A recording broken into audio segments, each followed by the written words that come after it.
So, today is 18. Ngayon, kagigising lang ni Chris. Kaya ito, binigay niya sa akin kasi meron pa raw siyang extra gift. Relo siya.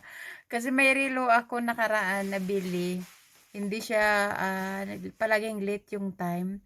Kaya ito, kagigising niya lang. Actually, ka-upload ko lang ng unang regalo niya.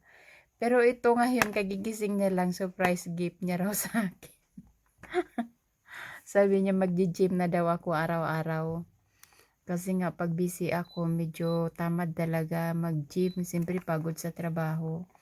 So siya kasi almost nagji-gym siya few times in 1 week.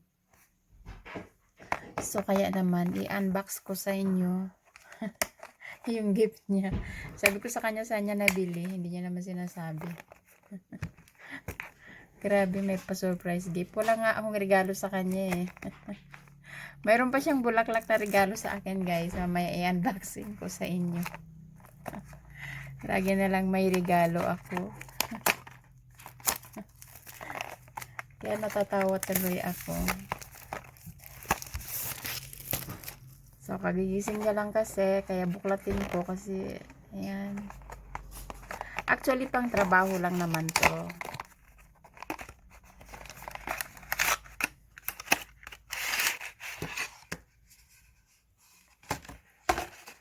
So, ayan siya guys. May charger siya. So, ito yung kulay. Ay, ang ganda ng kulay. Skin tone.